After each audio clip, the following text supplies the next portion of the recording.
बोले श्यावर रामचंद्र की जय, पवन सुत हनुमान की जय, श्री अम्बे मात की जय। हर हर महादेव।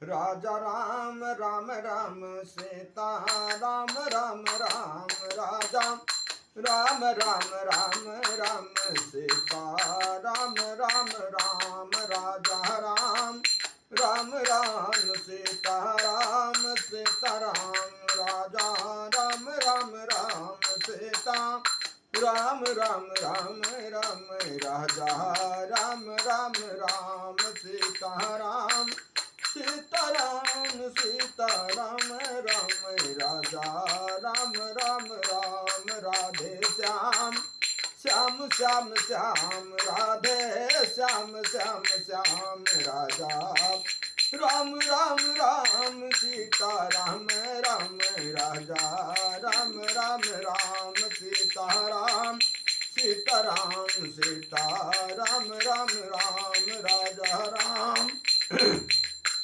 राजा राम राम राम सीता राम राम राम राजा राम राम राम सीता राम राम राम। श्यावर रामचंद्र की जय, पवन सुत हनुमान की जय, श्री अम्बे मात की जय, श्री सद्गुरु महाराज की जय। हर हर महादेव। श्री राम जय राम, श्री राम जय जय राम। भगवान शंकर के आशीर्वाद से, प्रभु श्री राम जी के कृपा से, देवी माँ के आशीर्वाद से, सदगुरु के कृपा से, श्री भक्तमाल कथा भाग 298 श्री गोविंद दास जी की शेष कथा भाग 3। अब आप लोग गीत के माध्यम से सुनेंगे। भगवान के अंदर कभी जाति पात भेदभाव ऊंच नीच नहीं रहता है। गीत के माध्यम से आप लोग सुनिए। प्रीतम प्रीत ही ते पाए, जदपि रूप गुणशील सुघरता, इन बातन न रिझाए। सतकुल जन्म कर्म सब लक्षण, वेद पुराण पठये। गोविंद प्रभु गुण रूप सुधा, बिनु रसना कहाँ न चाहे। भगवान को वर्ण जाति से भी अधिक भाव प्रिय होता है। वे भाव भक्ति पर अधिक रिझते हैं। कहते हैं कि कान्हा नाम का एक भंगी बालक था। उसका श्रीनाथ जी के प्रति साख्य भाव था। वह नित्य प्रति श्रीनाथ जी के मंदिर के सामने झाड़ू लगाने आता था। श्रीनाथ जी जैसे गोविंद दास के साथ खेलते थे, वैसे ही कान्हा के साथ भी विविध क्रीड़ाएं करते थे। एक दिन श्रीनाथ जी और गोविंद दास जी कान्हा के साथ खेल रहे थे। खेल में कान्हा हार गया तो श्रीनाथ जी ने उसे घोड़ा बनाया और उसकी पीठ पर चढ़े। जब खेल खत्म हो गया और श्रीनाथ जी मंदिर में जाने लगे तो श्री गोविंद दास जी ने कहा, जय जय। श्री गोसाई जी तो मंदिर में बड़ा आचार विचार करते हैं और आप अब भंगी को छूकर मंदिर में प्रवेश करेंगे, राजभोग आरोगोगे। इस प्रकार आप मर्यादा मिटाकर भ्रष्टाचार फैलाएंगे, यह उचित नहीं है। मुझसे तो यह अनीति सही नहीं जा सकती। मैं तो श्री गोसाई जी से इसकी शिकायत करूंगा। श्री ठाकुर जी ने कहा, भैया ऐसा नहीं करना। मुझे जी भरकर अपने सखाओं के साथ खेलने दो। मैं तुम्हारी हा खाता हूँ। परंतु गोविंददास जी ने एक नहीं मानी। इनका कहना था कि आप पहले समीपस्थ गोविंद कुंड में स्नान करके तब मंदिर में प्रवेश करिए। श्री ठाकुर जी ने कहा, भैया ठंड के दिन हैं, स्नान करने का मन नहीं हो रहा है। मैं ऐसे आचार विचार से बाज आया। तब श्री गोविंद दास जी ने कहा, अच्छा स्नान नहीं करना चाहते हैं तो कम से कम कुंड पर चलकर मंत्र पढ़कर मार्जन तो कर लीजिए। श्री ठाकुर जी ने श्री गोविंद दास का यह प्रस्ताव स्वीकार कर लिया। कुंड पर आकर मार्जन आचमन करने लगे। तब तक औचक ही गोविंद ने धक्का देकर श्रीनाथ जी को कुंड में गिरा दिया। संग संग अपने को भी गिरा दिया।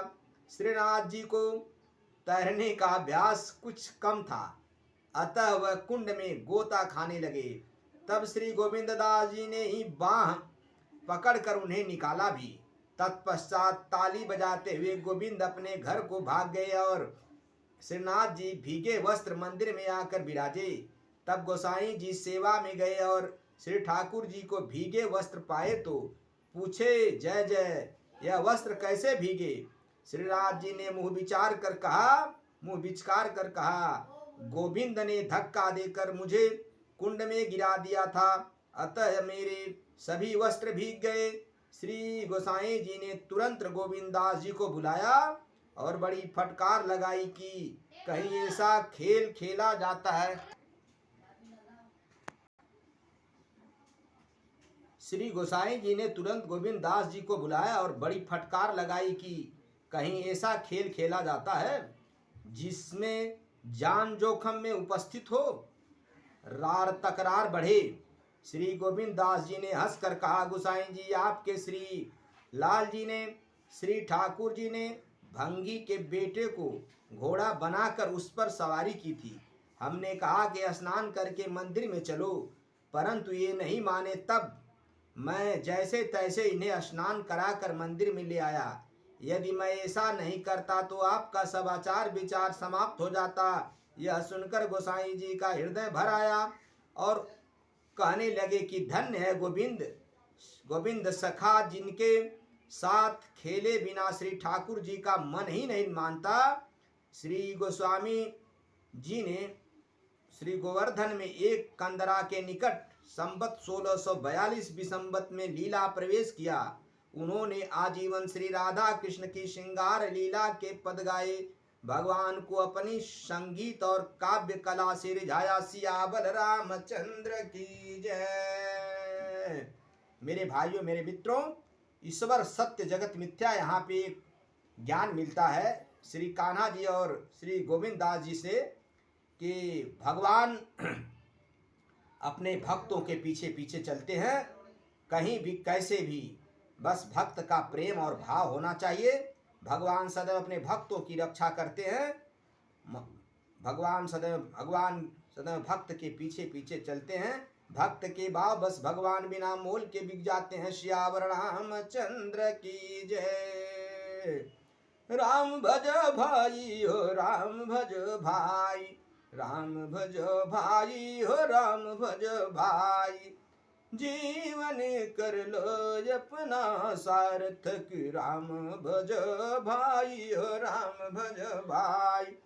जीवन कर लो अपना सार्थक, राम भज भाई। राम भज भाई हो, राम भज भाई। जीवन कर लो अपना सार्थक, राम भज भाई। हरे राम राम राम हरे हरे, हरे कृष्ण कृष्ण कृष्ण हरे हरे। कथा विसर्जन होतु है, सुनहु पवन कुमार।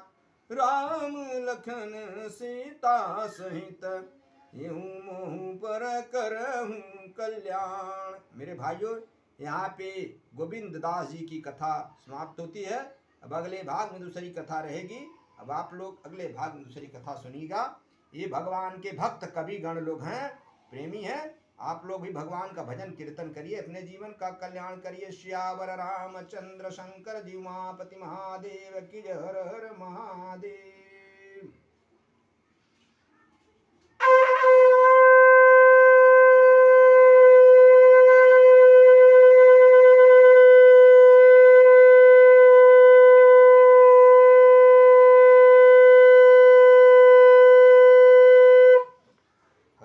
हर हर महादेव। श्री राम।